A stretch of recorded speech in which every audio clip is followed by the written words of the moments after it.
Noche y es la hora de opinar. Hoy comienza la semana. Como todos los lunes tendremos nuestra mesa de debate con Jorge Castañeda, Javier Tello y en esta ocasión Macario Schettino para discutir dos temas muy polémicos. Primero, vamos a platicar sobre las declaraciones del jefe de gabinete de la Casa Blanca, el general John Kelly, de que México está al borde del colapso como la Venezuela de Hugo Chávez.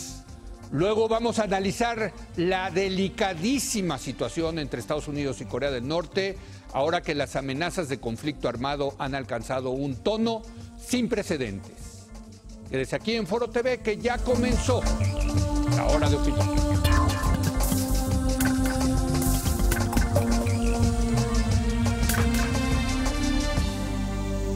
Muy buenas noches, Javier Tello, ¿cómo estás? Buenas noches. Jorge Castañeda, desde Nueva York. Jorge, muy buenas noches, ¿cómo estás?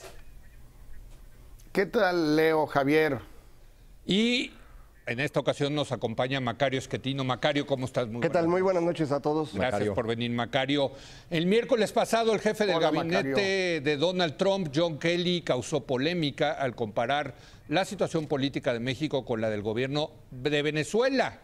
Según la nota del New York Times, durante una reunión con el presidente Trump y miembros del Congreso estadounidense para discutir el futuro de los Dreamers, Kelly soltó un comentario incómodo, pues por decir poco, al justificar la construcción del muro fronterizo entre ambos países y la necesidad de endurecer la política migratoria.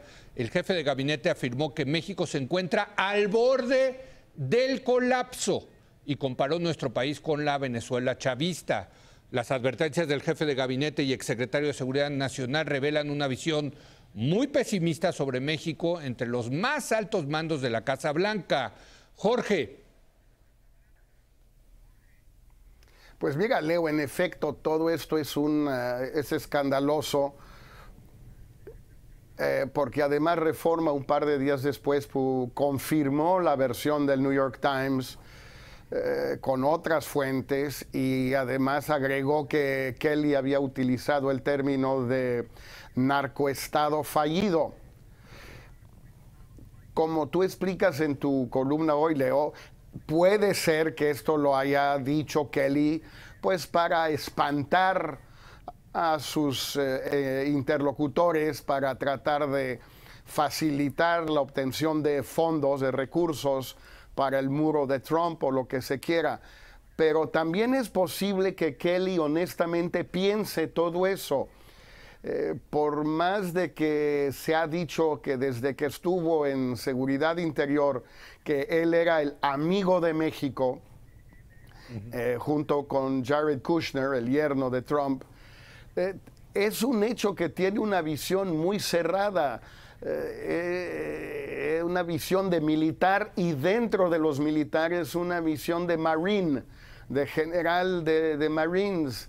Y él sí ha tenido siempre esta idea de que México es una especie de coladera por donde pasan las drogas, los indocumentados, las armas, los automóviles robados, en fin, que tiene una visión apocalíptica de México y la externó quizás sin saber que se iba a filtrar y no la ha querido desmentir, Leo. Los desmentidos han provenido de Luis Videgaray y de Jerónimo Martínez, nuestro embajador en Washington, pero no de la Casa Blanca como tal. Así es, yo lo que decía es que puede ser que pues, lo haya dicho para tratar pues, de quedar bien con Trump y espantar al senador Schumer, pero también puede ser que lo haya dicho de verdad. Me preocupa más que lo haya dicho de verdad, como parece implicar de lo que está diciendo Jorge, claro, Javier, ¿no? Y no se excluye, ¿no? Sí. Es decir, si Trump lo llama para que diga lo que piensa de México, para espantar a los demócratas, igual lo llama a él porque él genuinamente piensa lo que piensa sobre México. Sí. A mí también se me hace medio escandaloso. Este es uno de los supuestos adultos en la Casa Blanca. Claro. Y bueno, comparado a Trump, todos son adultos, pero ni remotamente eso los hace amigos de México. Igual que ahorita decía Jorge, yo sí he escuchado mucho esta idea de que él es un amigo de México. Yo creo que no. otra vez frente a Trump, si todo lo que no es Trump es amigo de México, pues entonces todo el mundo es amigo de México. Él no creo que sea un amigo de México, no creo que conozca bien a México. Como dice Jorge, creo que tiene una visión de México sumamente apocalíptica, sesgada por su profesión, etcétera, etcétera. Creo que es algo irresponsable tener y decir este tipo de cosas, sobre todo en una Casa Blanca donde hay las filtraciones que sabemos que hay. Esto iba a salir, han estado saliendo todo. Era de esperarse que saliera. Ahora, es algo que decimos aquí mismo, una y otra vez, que México es Venezuela o está a punto de convertirse en Venezuela. Sí, ¿no? sí, yo decía entonces, que se parece lo de Kelly al discurso de Enrique Ochoa en el PRI, ¿no? O sea, claro. Ya que si gana López Obrador vamos a ser como Venezuela. Bueno, pues nos están tomando la palabra, caray, ¿no? Sí, no es un discurso que escuchamos aquí todo el tiempo, sí. Entonces pues no nos debe de sorprender que se escucha allá. Claro. Yo creo que la única forma de pensar que esto no es una tontería es que no haya dicho que México se parece a Venezuela, sino que se parece a Venezuela en el momento en el que ganó Hugo Chávez, ¿no? Ahí podría haber algo de cierto, no creo que exactamente, pero esta descomposición del sistema de partidos que tuvo Venezuela del 58 al 99, en donde estos dos partidos se iban más o menos alternando, COPEI y la Alianza, hasta que pues la gente se desesperó por la gran corrupción e incapacidad de estos dos organismos, y sobre todo porque les tocaron los últimos 15 años, de 85 a 99, fueron años de un precio de petróleo muy bajo y Venezuela pues es lo único que vende. Nos habían vivido como reyes hasta 83 y de 85 en adelante fue una tragedia, la gente se enojó y votó por el que les dijo que iba a resolver todo. Entonces, visto así, tendría algo de sentido lo que dice el señor Kelly, pero solo en esas condiciones, y aún así es una interpretación pues un poco excesiva, pero pues si dices es para espantar a los demócratas, y efectivamente hubo un momento de Venezuela que se parece al momento actual de México, se aceptaría solo en esas condiciones. Nada más una rápida observación. En ese sentido, México también se parece a Estados Unidos. Es decir, problemas de los partidos, polarización de los partidos, hartazgo entre la población. El riesgo de que llegue un populista. Llega un inútil y gana. Sí, claro. Sí, exacto. Jorge. Sí, pero lo que agregó Reforma, que es lo del narcoestado fallido, ya es un poco más grave. Es decir, no es solo el pronóstico chavista, pejista de lo que podría suceder, sino ya es un diagnóstico de la situación actual y que no tiene que ver en el sentido estricto con las elecciones del año entrante, con López Obrador, etcétera. Ahí el problema es que es difícil saber a quién escucha Kelly y de dónde obtiene su información, si es, como decía Javier, y yo también lo pienso, de su experiencia previa, aunque él fue jefe del Comando Sur y México no está en el Comando Sur, sí llegó a viajar muchas veces a México, sí habló mucho con los mexicanos a propósito de los temas de la droga procedente de Colombia y de Centroamérica, que sí le toca al Comando Sur.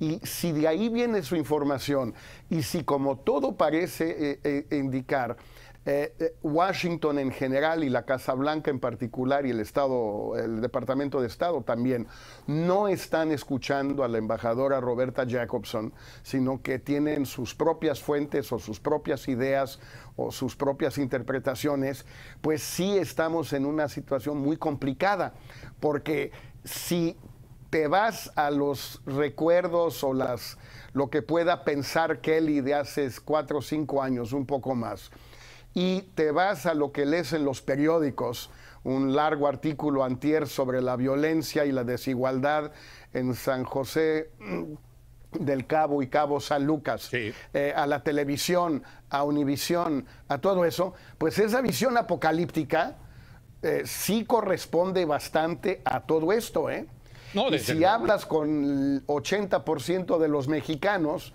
y les preguntas, oye, ¿cómo ves la situación en México? Pues también corresponde. Bueno, y corresponde porque la realidad corresponde, pero porque, perdón que lo diga, pero estamos viviendo el año más violento desde que se empezaron a llevar estadísticas serias acerca de la delincuencia en el país, por lo menos en términos de asesinatos. Pero vamos a suponer que sí exista esa percepción por parte del gobierno de Estados Unidos de un México, a lo mejor un narcoestado fallido, un México a punto de al borde del caos, etcétera. Lo que me llama la atención, perdón, es las soluciones que están proponiendo este gobierno de Trump. Construir un muro, regresarnos a quién sabe cuántos cientos de miles, si no es que millones de indocumentados al país, y terminar con el Tratado de Libre Comercio. Bueno, si hacen las tres cosas, no solamente México va a estar al borde del caos, Macario, vamos al caos. Sí. No es la solución esto. Yo creo que algo que tenemos mucho aquí en México es este problema de desmesura. Cualquier cosa que nos pasa la convertimos en la tragedia más grande de la humanidad. Efectivamente, hay algunas cosas que en México no están funcionando bien. Sí. Somos más violentos hoy que antes. Sí. Hay estadísticas serias desde mucho antes, no las mismas que tenemos hoy, no son comparables, pero sí sabemos que en los años 80 la violencia era similar a la actual. Pero desde los 90, estaba en otra parte, estoy de acuerdo con eso. Pero creo que la clave de la palabra narcoestado tiene que ver con el gran argumento que tiene Donald Trump para hacer su muro. Su insistencia es la gravísima crisis de mortandad por opioides en el norte de Estados Unidos tiene su origen en la heroína mexicana y por eso hay que poner el muro. Ese es su argumento. Ese argumento no es correcto. Efectivamente hay una epidemia de sobredosis que tiene que ver con medicinas diagnosticadas y recetadas por doctores. Luego ya no se las recetan. Sí hay muertes por claro, uso de heroína que no va en buenas condiciones y por eso mata gente, pero eso pues evidentemente no se va a resolver con el muro, pero ha sido su argumento y es la única forma de que puede vender la dichosa pared, por eso ha insistido tanto en ello, no sé si por eso lo usó el señor Kelly.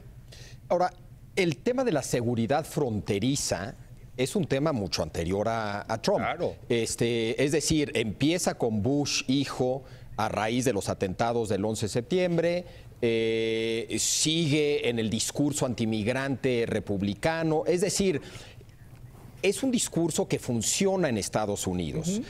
La locura que añade Trump es que México va a pagar, porque ni siquiera el muro es una idea de Trump. Es una idea que inicia incluso con Bill Clinton. Pero realmente quien construye el grueso de algo que se podría llamar muro es Bush hijo, que continúa incluso primero con Obama, aunque Obama ya por fin lo detiene.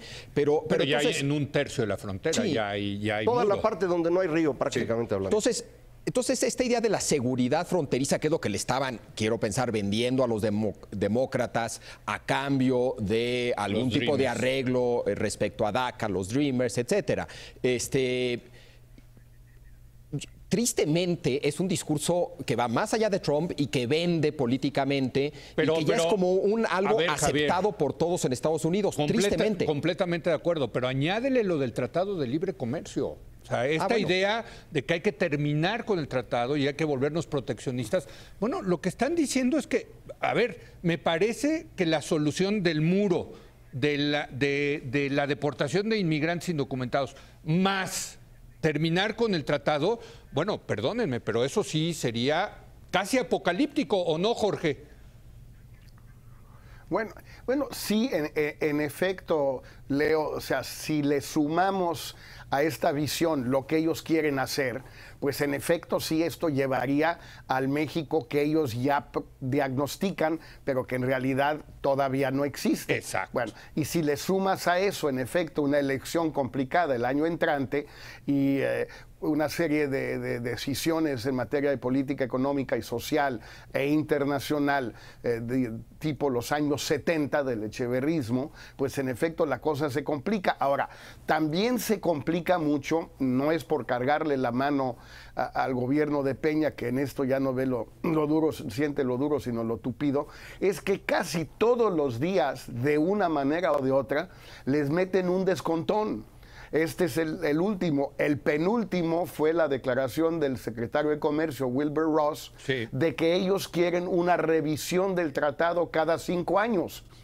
Sí. Bueno, y entonces cada vez el gobierno de Peña está obligado a responder a declaraciones que no corresponden a propuestas concretas, a filtraciones que no niega la Casa Blanca, pero que Videgaray y Gutiérrez niegan a nombre del gobierno de Estados Unidos, sin que nadie sepa por qué ellos son los encargados de decir eso, hasta la próxima, que será tal vez hoy o mañana en la Asamblea General de la ONU. Es decir, obviamente hay un problema más de fondo de que es una agresión casi cotidiana por parte de alguien en el gobierno de Trump y una total incapacidad, en condiciones muy adversas, lo reconozco, del gobierno de México de encontrar cómo sortear esta estrategia, o si no es consciente o inconsciente, de la gente de Trump. Lo que no pueden es diario estar respondiendo a estas agresiones sin hacer nada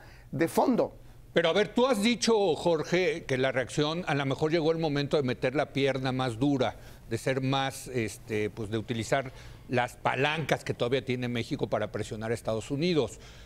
¿Tú sigues bajo esa idea de que México tendría que ser mucho más duro en su respuesta frente a estos embates del gobierno de Estados Unidos, Jorge?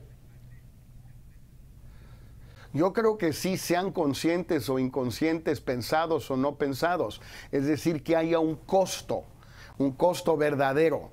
A ver, no podemos seguir negociando en estas condiciones, o no podemos seguir cooperando en estas condiciones, o no podemos seguir intercambiando información, inteligencia, etcétera. Pero esta idea de que todo sigue su camino normal, pero las agresiones, insisto, conscientes o no, da lo mismo, casi cotidianas del gobierno de Trump siguen su curso por otra pista, es algo bastante aberrante, Leo, no tiene sentido.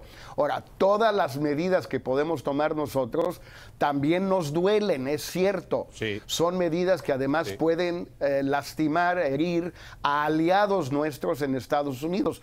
También eso es cierto. Pero el status quo es realmente ya no solo inaceptable, sino que recurrente y permanente, porque no va a cambiar nada de esto. Insisto, cada semana, si no es que cada par de días, hay un nuevo chingadazo. Sí, yo creo que lo que es importante es entender de dónde viene todo esto, y es de una percepción del mundo, del señor Trump y de su equipo, de que la mejor cosa que les puede pasar es vivir aislados. Eso es lo que están tratando de hacer, aislarse del mundo, y dentro de ese aislamiento está cerrar con México la frontera, expulsar a los mexicanos que ya están allá y evidentemente no comerciar.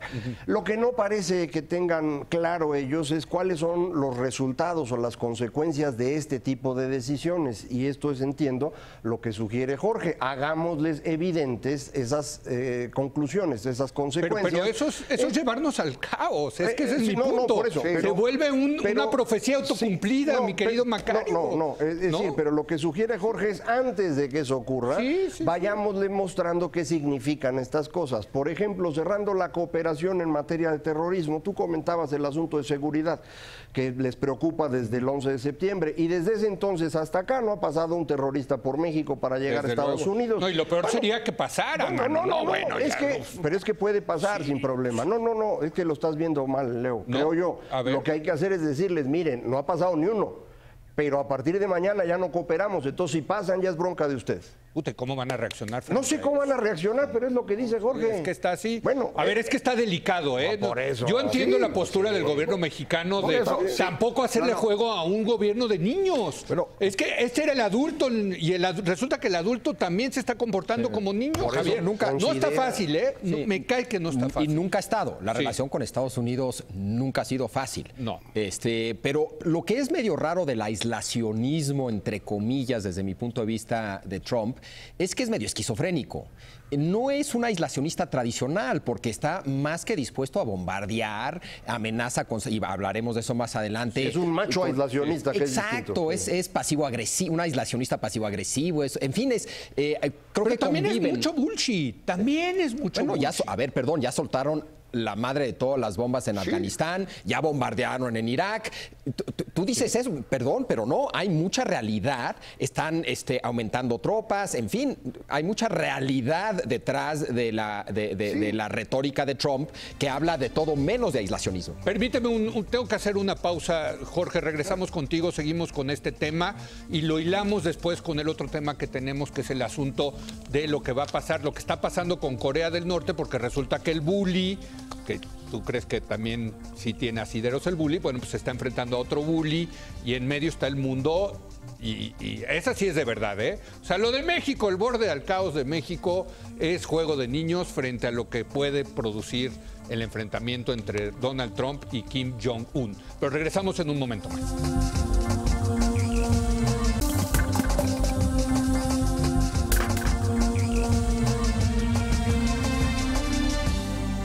Bueno, seguimos analizando el tema de las declaraciones del general Kelly de que México estaría al borde de un caos, de que podemos ya estar en un narcoestado fallido.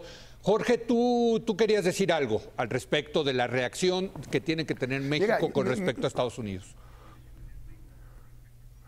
Yo reconozco, Leo, que no hay ninguna medida que México pueda poner en práctica que no tenga riesgos para México y que no pueda resultar dañina o incluso contraproducente con algunos aliados nuestros dentro de Estados Unidos.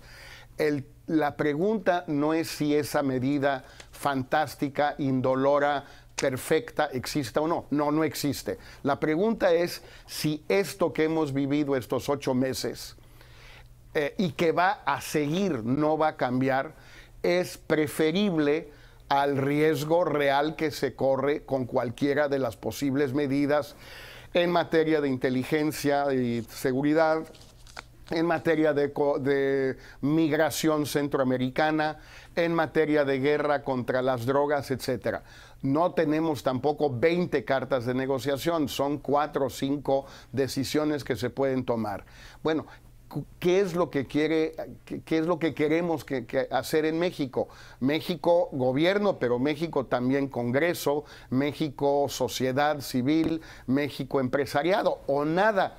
Y entonces seguir con estos incidentes semanales o quincenales que cada vez provocan mayor desgaste. Porque después de esto que dijo Kelly, ¿qué hacen los mexicanos cuando hablan con él o cuando hablan con Kushner? Le dicen, oye, ya ni la fastidia Kelly. Kushner contesta, no, es que no dijo eso. O lo que quiso decir Kelly, tipo Rubén Aguilar. Bueno, pues, y luego resulta, pues si eso es lo que quiso decir, ¿por qué no lo dice? No, porque no es conveniente que lo diga, porque sí surtió efecto con Schumer y Pelosi. Entonces, mejor no desmentirlo. Bueno, pero entonces sí lo dijo. Bueno, sí lo dijo, pero no lo dijo como tú dices que lo dijo. Es el cuento de nunca acabar, Leo. Es imposible. Pero me estoy recordando en este debate un poco el viejo debate, vamos a ponerlo así, simplificado si quieren, entre los apaciguadores tipo Chamberlain y los que decían hay que ser más fuertes con Hitler tipo Churchill. Yo sé que se ha simplificado mucho ese debate, pero digamos, si habría, como empieza a haber este debate entre llevemos la fiesta en paz con este cuate, apacigüémoslo, Macario, frente a posiciones como las que ustedes dicen de que ya es hora de meter la pierna más durita. Yo creo que es muy importante evaluar las consecuencias. Sí. Otra vez, si ellos están cometiendo el error de no medir bien, nosotros no cometamos ese error. Claro. Si vas a tomar una decisión de ese tipo y ellos te responden igual, agresivamente, pues entonces entramos en una carrera armamentista y nos gastamos las 4 barajas que tenemos, que dice Jorge. Entonces hay que pensar bien dosificarlas, cuál es la buena y creo que el momento también es clave. Octubre es un mes muy importante tradicionalmente porque es un mes de muy alta volatilidad en mercados financieros. En esta ocasión se le va a sumar el cambio de liderazgo en China, que empieza el 18 de octubre y es determinante en qué dirección se va a mover. Seguimos con esta discusión entre el señor Kim Jong-un y el señor Donald Trump de a ver quién es más macho de los dos. Entonces, creo que hay que medir el tiempo adecuado y en ese tiempo no se nos olvide, el señor Peña también también tiene que incorporar Claro. en qué día va a decidir quién es el candidato Claro. de su partido. Y eso también ya se está acabando el tiempo. Bueno, y va a ser Entonces, inevitable que en las campañas también sí. va a darse este debate de qué hacer con Estados Unidos. entonces, por eso creo que hay que pensar bien, pero creo que lo que sugiere Jorge hay que considerarlo. Llegó ya el momento de meter la pierna. ¿Cuál de las 4 opciones que tenemos es la buena y en qué día lo hacemos? Javier. Sí, y creo que aquí también hay un tema de entender lo que está pasando dentro de México respecto a cuáles son los retos y problemas que enfrentamos. De que tenemos problemas, tenemos problemas. No, bueno, que claro. si la mejor manera de caracterizarlo es narcoestado fallido o igual a Venezuela chavista, pues yo creo que ninguna de las dos. Sí. Pero no significa que por lo tanto estamos de maravilla y que todo va bien. Entonces creo que si algo sucedió en Venezuela en los 80s, 90s, fue que no se dieron cuenta lo que estaba sucediendo, o se dieron cuenta y no hicieron nada al respecto, en fin. Entonces creo que también hay un trabajo interno de estar consciente Claro. de qué está pasando para evitar que nos convirtamos en un estado como Estados Unidos. Porque es muy que importante escoja un presidente como Trump. la Claro. medida que tomes que vaya a ser agresiva contra Estados Unidos, si no trae un respaldo de legitimidad interno, puta, no te la acabas. No, Claro. pero a ver, siempre lo que le ha convenido más a Estados no. Unidos es un México estable. O sea, Ah, yo sí, creo que pero la prioridad número uno de Estados Unidos Sí, pero es que esa- México sea un país estable. Esa porque- parte ya la pasamos, Leo.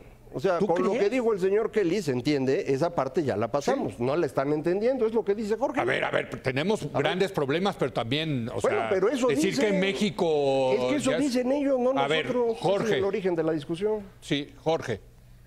No, mira, es que, a ver, primero, el contraste entre lo que dice que dijo Kelly y lo que efectivamente presentó como balance de sus 5 años el presidente Peña Nieto, pues ese contraste es gigantesco. Sí. Es insólito. Bueno, entonces, ahora que la realidad se encuentra a medio camino y todo lo que se quiera, pues sí, pero es un medio camino entre dos extremos realmente muy grandes.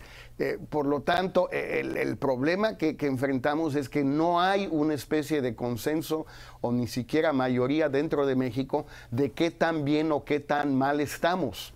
Y ahí es donde influye lo de Estados Unidos. Porque, a ver, por ejemplo, sabemos en México de toda la vida, Leo, que el empresariado mexicano le hace mucho caso al gobierno de Estados Unidos en lo que se refiere a su diagnóstico de la situación mexicana. Y también en muchas ocasiones en sus recetas, sus recomendaciones, sus consejos de qué hacer. Bueno, yo no sé ahorita dónde esté el empresariado mexicano, pero el peligro es que esté viendo muchas cosas como las ve Kelly, si es que así las vio. Y yo insistiría, para concluir mi participación, lo más grave es que Kelly no ha desmentido, la Casa Blanca no ha desmentido. Eso es algo pues muy dramático, porque está significando, puede cambiar, pero está significando que esta es efectivamente la visión que él presentó y es la visión a la que él suscribe, que él cree que es verdadera o la más cercana a la realidad.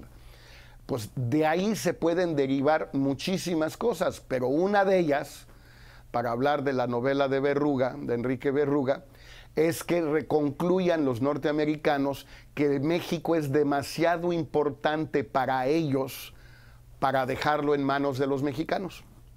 Jorge Castañeda desde Nueva York, muchas gracias. Te vemos la semana que entra, Jorge. Muy buenas noches. Gracias, Leo. Gracias, Macario. Gracias, Javier. Jorge, buenas noches. Jorge, buenas noches. Bueno, Javier. Sí, mira, ahorita vamos a hablar, Hablando creo, de la Corea. independencia, caray, pero o sea, lo que nos deja Jorge es esta idea de que cumpliendo 207 años de ser una nación independiente, bueno, no exactamente porque la independencia se dio hasta 1821, pero en fin, casi 200 años de ser independientes y los mexicanos resulta que no podemos autogobernarnos, ¿no? Bueno, por eso ese aislacionismo entrecomillado Sí. es medio esquizofrénico, Totalmente. porque a diferencia del aislacionismo que siempre ha estado presente en Estados Unidos desde el siglo XVIII, Sí. era un mundo muy distinto donde era más realista, entre comillas, realmente encerrarte dentro de tu país.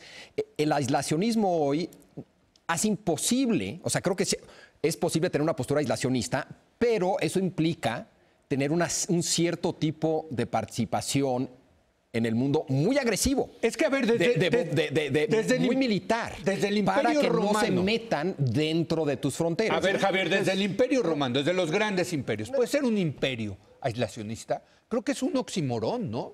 A ver, ¿O no? No, sí, creo que... Sí, hay un montón de ejemplos. El Imperio Han chino era un imperio aislacionista. Bueno, pero era un extremo, imperio dentro de China. Pero es un No imperio queremos del perder la mismo palabra tamaño aislacionista, que Leo. el Lo que estás romano. diciendo es que no existe. El caso al que se refiere Un Javier imperio ahorita como el con- de Estados Unidos, como el que ha construido Estados Unidos, puede ser Ya no, aislacionista. es que- Déjenme ponerlo es que mejor así. estrictamente hablando no es ¿Sí? un imperio, es una cosa distinta. Le ha llamado imperio a algunos porque les encanta la Sí. palabra y para poder tener un enemigo al cual combatir, etcétera. No es eso exactamente. Estados Unidos puede decidir aislarse si quieres, no es un problema nuestro en el fondo. El asunto es que esa decisión los va a desmoronar.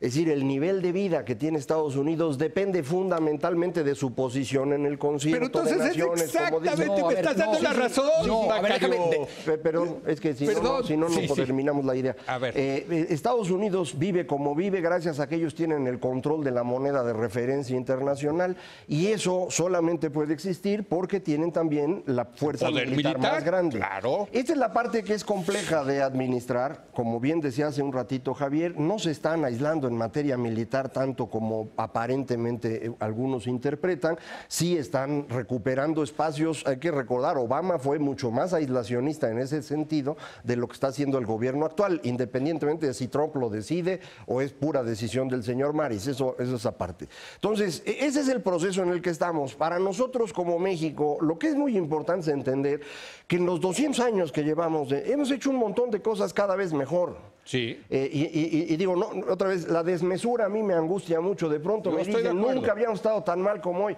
Espérate, güey, tranquilo. O sea, En violencia. Incluso En las últimas 2 décadas. A la mejor, hombre. Sí, sí, y en sí. las últimas 2 décadas no logramos reducir la pobreza significativamente, sí, cierto. Pero hemos hecho otras cosas y estamos avanzando en materia de establecimiento de Estado de Derecho. Entonces, digo, no nos andemos dando azotes estamos al borde del excesivos aquí. caos. No, esa es una cosa que dicen ellos, nosotros no. Bueno, ahí está. Pero, importante lo que dice Javier, si tú quieres ser aislacionista hoy, militarmente tienes que ser agresivo, que era Corea. Sí, exacto. Es decir, creo, Leo, que no podemos perder la palabra aislacionista. No. Entonces, porque bajo tu definición se vuelve lógicamente imposible vivir en el planeta Tierra y ser aislacionista, pues ese es medio absurdo. No, a ver, ¿Quieres? porque creo que en algún sentido me estaba dando la razón, creo, Macario, al decir, a ver, tú tienes un imperio basado en poder militar, que a su vez te da un poder económico, puedes entonces aislarte militarmente como supuestamente tendrían que hacerlo, o no. ¿Puede Estados Unidos? Yo creo que Estados Unidos ha tomado ciertas decisiones que yo las llamaría aislacionistas. Sí. Retirarse del Acuerdo de París es una decisión aislacionista. Sí. El no confiar en instituciones multilaterales en general es una postura aislacionista, etcétera, etcétera. Podemos sumar las decisiones que ha tomado y llegar a una conclusión de qué tan aislacionista y qué tipo de aislacionista es el de Trump. Eso. Pero no creo que Pero es muy útil. completamente aislacionista, No, porque pues otra vez. es inimaginable, ¿no? Bueno, pero es que nadie está proponiendo eso. Tendrías que mudarte a otro planeta o no sé qué sería lo cual completamente aislacionista. Me permite hacer la transición al siguiente tema. Si quieren, hacemos una breve pausa. Porque ese es el tema. A ver, ¿qué tiene que hacer Estados Unidos frente a un régimen que está a cuántos kilómetros? ¿Está 10,000 kilómetros? No, sí, ¿Está? más o menos. O sea, del otro lado del océano. De las costas. Creo que menos, ¿no? Un aislacionista como Trump en la campaña diría, pues mira, que se armen los japoneses, que se armen los coreanos del sur, que los asiáticos resuelvan el problema, no es problema nuestro. ¿Puede o no puede? Ah, claro que puede. Bueno, ¿te parece que lo debatamos sí. el próximo segmento? Regresamos precisamente a debatir esta tensión entre Estados Unidos y Corea del Norte en un momento más.